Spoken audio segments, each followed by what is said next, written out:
And thank you so much for joining us on At Issue. I'm H. Wayne Wilson, and we're going to talk about disparities in income. We're going to talk about job opportunities or lack thereof for African Americans in Central Illinois. And to have that conversation, I'd like to welcome to the program Rachel Parker. Rachel wears several hats for this particular conversation. She is the owner of Sweet Cakes by Rachel, and we'll explain why that's important in just a moment. But she also represents District 5 on the Peoria County Board, yes. And she's also the Economic Development Director for the City of Chillicothe. Thank you for joining us. Thank you. Also joining us is Denise Moore. Denise is the 1st District Representative for the City of Peoria, right. And we'll be talking about a new initiative that starts next year, so we thank you for being here on the program. You're welcome. And Larry Ivory is here. Larry is the President and CEO of the Black Chamber of Commerce, the Illinois Black Chamber of Commerce, and the past chairman of the National Black Chamber of Commerce. We thank you very much for joining us on the program. Glad to be here, H. We're going to talk about solutions in just a moment, but first, I think it's important that we establish that there's a problem, and I'd like to start the conversation with something that happened this week. The Chancellor and the President of the University of Missouri, a 35,000 student campus, resigned, and it appears they had very little idea that there were issues involving the African American community on their campus. And it's hard to believe that in this day and age that the president of a state university wouldn't have a grasp on the problem. Is this a wake-up, or have we missed so many wake-ups that this is just one more? Well, I think it's just one more wake-up, to be honest with you, H. I think there's always been a number of issues, but until someone takes a stand and brings it to someone's public attention, I think that people tend to just kind of let things go. And I think now that people are organized and have taken a stance on it, I think it's a clear message. And the message was loud and clear that he wasn't paying a lot of attention to the issues that were impacting a critical part of the students. And until the issue became financial for the university, because the football team said, we're not going to play, and it was going to cost somewhere between $1 and $2 million. They were playing at Chiefs, the Arrowhead Stadium in Kansas City. Money spoke. That's right. Money always brings more attention to an issue. And it's unfortunate that it has to come to an economic result for someone to pay attention. But in that particular case, they saw that they would lose a lot of money if the chancellor, the president, didn't step down, as was being asked. And it wasn't as if he was being asked to step down for reasons that were not legitimate. There were legitimate reasons. He didn't pay attention. He had ample time to try to resolve some of the issues, to address them, and hadn't done that. Peoria has been in the news in a negative way recently. An organization called 247wallstreet.com rated Peoria the 6th worst city for African Americans. Yes. And by the way, the top 10 were all in the Midwest, 4 of them in Illinois: Rockford, right. Chicago, Kankakee, and Peoria. Right. But Peoria the 6th worst. I won't go through the numbers. There's a lot of numbers as to the issue. Black unemployment, 16.5% versus 7.2% for all people. That suffices to show the difference. Right. What did that say to you as a person who has spoken very loudly that we need to take steps to correct this problem? Is it more ammunition, obviously, but I mean, that hurts. Well, you know, it really wasn't a surprise for those of us who are paying attention. It was a surprise to those that it hit the national media and it exposed our dirty little secret. But it provides us an opportunity to respond. So how do we respond? Are we going to take the stance of this university professor and pretend it's not there and maybe it'll go away if we don't talk about it? Or are we going to actively do something about it? And that's what my goal is. You may recall that I insisted that employment training be part of the programming that CBDG monies could be used for, employment training. And the resistance that I received was, now that was surprising, that in a world where, in Peoria, where in 61605 the unemployment rate is 28%, and 61603 the unemployment rate is 22%, and it is a difficulty to bring employment training in as one of those eligible approved categories for funding from federal monies. These funds weren't coming from the city budget. They were coming from federal funds. Yet there was a resistance. And so we got that done, and now we can move forward. But on the other side of that, we need to have jobs. For clarification, CDBG stands for Community Development Block Grants, and as you mentioned, they are federal funds, about $233,000, I believe, this year.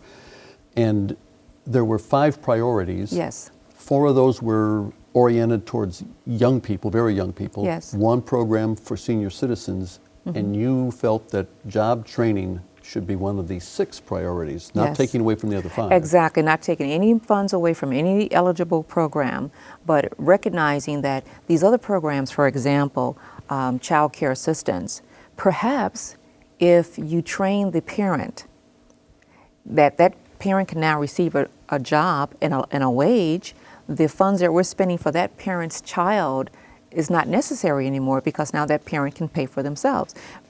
At the end of the day, we're teaching people how to fish. Everyone understands that concept.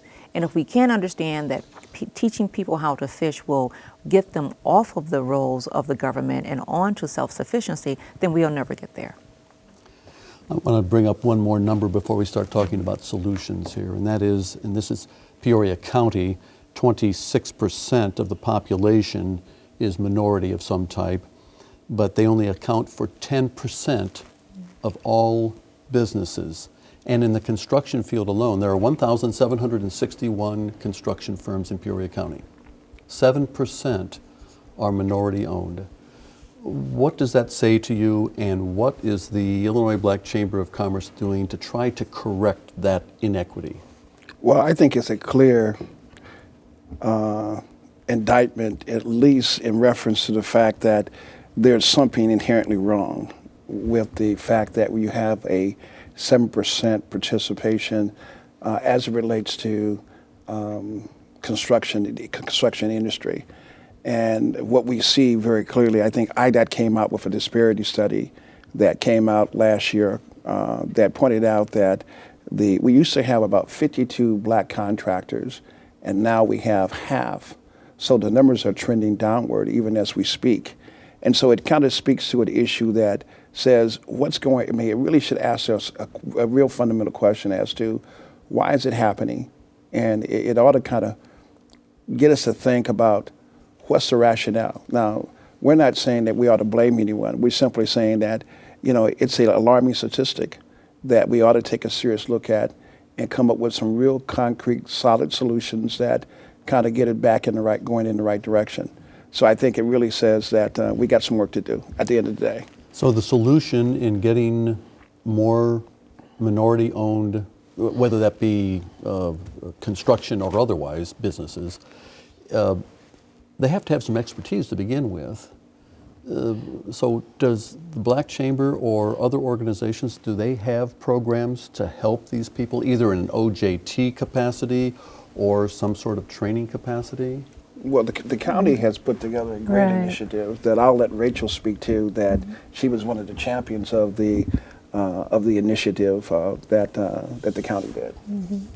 It was we called it the Contractor Development Initiative, and we were doing exactly what you're just saying. Taking those, if it was only the 25 companies, however many companies we could reach, we were trying to get them trained and to move their levels up a notch. So just growing their business. Because the county too realized they weren't spending enough dollars with minority-owned companies, whether it be construction or whether it be services. We just knew we weren't doing enough. And so how did a company qualify for this program? There wasn't really any qualifications. You went online, you filled out an assessment form, and then it was one-on-one training for each one of the companies. And the Black Chamber helped with the outreach piece, trying to help us find these companies so that we could have them be a part of our program. But the K-Mite group came in, and what they did is they assessed each of the companies and then just tried to help them build on what they knew. So it's a program that lasted about a year. Well, it did last a full year, and now we're working on raising funds to continue the program. Was this funded outside of Peoria County funding, or? Nope, Peoria County put up $250,000 for this program For the first year? for the first year. And then it's the idea is that contributions are going to make it work Right, in subsequent years. Correct. We voted on $20,000 per year for the next 3 years to help keep it going, using those funds as seed money to have our other partners kind of join in and help, because we hope that they would see the same need that the county saw and that we need to correct this problem. And we've seen some successes in this regard. Oh, absolutely. We've seen contractors who are now doing more business, getting bonding where they couldn't get bonding, or if they had bonding, their bonding has increased. We're seeing work with credit enhancement, because sometimes you have companies who, for one reason or the other, you get a contract, you do your work, and then all of a sudden the prime doesn't pay you, or the state doesn't pay you, or someone doesn't pay you, and before you know it, it impacts your credit to your material suppliers and everyone else. And then you get bad credit, and if you don't have credit enhancement to try to fix that problem, then it really puts you in a very vulnerable position. So credit enhancement is a critical part of helping those businesses who may have some challenges with credit for one reason or the other. And I think when you take a look at the whole spectrum of issues, there's not one silver bullet. There's a number of things that I think we must address, but we have to sit down like you're doing and have a real legitimate conversation as to what are the problems and what are the barriers, and how do we come up with constructive solutions that will help us to move the agenda forward. And why is that important? I think the real question is, why is that important for Peoria and this region to have healthy, strong businesses growing and being successful? Because the number one employer of black people are normally black business owners. And if you grow black businesses, you're going to improve unemployment numbers, and you're going to have a positive impact upon a whole lot of other things. And that brings up another question in my mind, because growing black businesses, and let's use the construction trades as the example, but only 7% of construction companies in Peoria County are minority owned. And that includes women owned, Asian owned, black owned. The city of Peoria and other municipalities and counties have minimum standards. You have to have this many minority employees on a job site. That makes it hard for the prime contractor to meet those goals if there's only 7% of all the companies that are owned by minorities. Well, it's a problem, no question about it. That's why I think prime contractors should have a vested interest in the program that Rachel was talking about to help resolve that problem, because the state sets a goal or the county or the city sets a goal. And once that goal becomes there, that becomes a part of the contractual obligation. But if you have successfully made sure that, and I'll give a quick example, you can find a company that may be qualified, but if he or she doesn't get the opportunity, even though they're capable, they're qualified, but people are comfortable doing business with someone else, they may shut those individuals out. Not because they're not qualified, simply because they're comfortable doing business with someone else. As they do that, they reduce competition, and all of a sudden you have you only have one or two people who are in the business, because the other business can't survive because they don't get the opportunities. Are you in a position to know whether or not the private funding is coming forth with the $20,000 of seed money in the Peoria County program? We have gotten some commitments from a couple contracting companies, and we're looking at a couple engineering firms. We've also talked to the state, but of course everybody knows what state the state is in or not. But yeah, we continue to look for more funding to help the program continue on. So we're hopeful that it's going to work out. I want to talk about a program that's going to be started. Is it in the old? It's down across from Southside Bank. Exactly. It's next door to Southside Bank on Southwest Adams. Those who have been in Peoria for a while tell me it's the old Ben Franklin building. And it's an initiative that, as the executive, what I do when I'm not on City Council, I'm the executive director of the Black Business Alliance Peoria chapter. And we are launching a Minority Business Development Center in that old Ben Franklin building.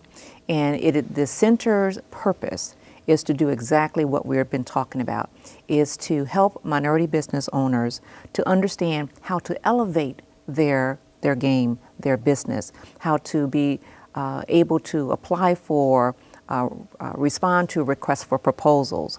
We're going to be bringing people in to show them step by step how to respond to a bid, how to create a bid package if you're a contractor. We're going to be showing them and teaching them how to create a wonderful marketing plan or business plan. Because before you can go out and ask H to buy your product, you have to have that product in such a fashion that it's attractive to him. And so that's what that development center is seeking to do. And with the help of the Peoria County, they recently awarded the development center $50,000 as seed money to help with the renovations at that center to be able to provide the businesses that they then can use for contracting or vendor sourcing. And this may be a help to the situation you were talking about. Absolutely, absolutely. The comment is no money, no mission. And if we take a look at how we're spending money and how we're addressing the problem, organizations like Denise and organizations like ours, it's critical to help them because they really understand the challenges that Black business ownership faces, and we know how to perhaps give some real solid solutions. But a lot of time, if Denise doesn't get help from the county, if she doesn't get help from other people who understand how critical the role that she plays in the community in terms of changing this negative image, we surely would want to come back 5 years from now, 8 or 10 years from now, and say Peoria has moved up to third place in the United States. I think we have a obligation as leadership to address the question, have open, honest conversation, and really begin to come up with a real serious game plan about how do we make it better for the right reasons so it benefits the whole community. Exactly, and I would agree because you oftentimes hear you're only as strong as your weakest link, and right now, as been evidenced by all of these reports that have been coming out in the last couple of weeks, African Americans are being perceived as the weakest link here in Peoria, and we need to strengthen that, not to the exclusions of others, but rather to the inclusion. This development center is going to provide the same information that you would find at a small business development center, except it's going to be wrapped in a fashion that minorities are easily gravitate to. It's a welcoming atmosphere. Exactly, Right. that's it exactly. The education community is also involved here, and in fact, you personally benefited from a program at Illinois Central College. It was years ago that they offered what was called the self-employment training program, which they basically walked you through writing a business plan and just knowing the ins and outs of running a business. They no longer do that, but I think Denise has had discussion with them to kind of And bring that back to life. That's where I But- wanted to go, is where's that conversation right now? Well, right now I visited with Dr. Rita Ali, and she confirmed that they no longer have the program at ICC, but she is looking at whether this development center could be a space where they could bring that program back. They've made no commitment to that at this point, but they are investigating it. But you took the class, and you now have a small business. I do. And that was very helpful in kind of showing me the way to go to do that. And for the record, it's Sweet Cakes by Sweet Rachel. Cakes by Rachel. And they make great cakes. We do. But you're really good at making cakes, but there were other things you weren't so good at, and this program Right. kind of helped get your arms around Right, that. because you can't really know it all, but you do what you know best, and then as long as you know how to reach out to the folks that can help you bring in those missing links, then that's what makes it work. But the class did touch on every aspect of running a business and put us in contact with folks that we could utilize to help us with what we didn't know. So it was good. But you talked about, or I have been asked, why should we have a minority business development center when we have the Peoria Next Innovation Center and other programs out there? But like Denise alluded to, that some of the I don't want to say qualities, but some of the way we run our business as a minority business is a little bit different than other businesses, and it just has to be that way just because of trying to make it in a white world, and I'm just going to say it. And I'm going to use the example of, as you said, I have a bakery. A company that I won't name had a call out to do a gold, silver, bronze package for their brides, and they wanted these wedding cakes in 3 different stages. And so I went through the whole process, turned in everything, turned in the photos, talked to the people on the phone. They absolutely loved me. I went to meet them in person, and I knew as soon as I met them that the deal was dead, just when they saw me. And I kind of get emotional about it every time when I tell the story, but it kind of put me back a little bit. I mean, I kind of lost some confidence when that happened, but then I got to thinking, you know what, that's just one company. And if they didn't want me, then that's their loss. But yeah, it's just different for us. We have to present ourselves even more so than someone else just to get the deal. I want to talk about white-owned businesses and how they might help just as individual businesses with regard to OJT. Because we've talked on numerous occasions, Larry, about the fact that it's hard to develop an expertise if you're not offered a job. And jobs is, and you've said on the council floor, Denise, jobs is the secret to advancing Exactly. The community as a whole. as And a coming matter out of fact. poverty. Yeah. Have you had any conversations with companies about trying to find openings so that there could be on-the-job training? Oh, absolutely. One of the things I'd point out is even when with the trade organization, if you're going to grow construction businesses, they got to get into the trade. If they don't get into the trade, then they don't have the expertise to move from the trade of being a journeyman to starting their own businesses. So if you don't get access to the on-the-job training opportunities, then you really don't get a chance to develop. And I think when we talk about this subject matter across the board, is that there's a number of critical factors that I think we must understand and we must get a real handle on. And on-the-job training, where people can get paid to go on the job and get to training, and then once they get to training, they have a talented person that they can employ. But if people never get the opportunity, and there's some training programs that Denise has talked about and others are doing too, but I think it's critical that you have on-the-job training, you get more people involved. I want to turn to the Black Business Alliance that you mentioned earlier. It's relatively new in Peoria, In Peoria, yes. but in Bloomington Normal, it's been around for quite some time. Yes. Have you seen any benefit over the long period of time in Bloomington Normal as compared to the young version in Peoria? Well, I started the Bloomington Normal chapter 18 years ago. And for 18 years, every month we've met once a month. Lessons learned indicated to us that once a month is great, except when you walk away from that once a month and you have a question 3 days later, there's no one to ask. And so what we found that although we were serving our community, we weren't serving them to the best of our ability. And so I've been thinking about this concept of this development center all of that time. And that's why with Peoria being a fresh market, it was the synergy of it necessitated us being able to do it here in Peoria first. How does this impact Chillicothe? You're the Economic Development Director for the City of Chillicothe. Are you, how difficult is it to recruit a minority-owned business or to hire employees or to help companies hire employees? Well, there's not very many in Chillicothe, I'll just tell you that. There's a lot of Hispanics that live in Chillicothe, and there's a few of them that have businesses that are viable and running well there. But as far as African American businesses, there's not one. With regard to the Hispanics, is there a program? How are you trying to help them stay in business? Well, because as Larry has already mentioned, it's one thing to start, but staying in business is another. Well, there's not a program directly over there in Chillicothe, but of course I can tell them about all the other programs and that about the center that Denise is going to be opening. But just referring them to Bradley for different classes and that they needed to take or workshops if they wanted to. But you can't act as a resource. Exactly. And So the just beauty- informing them.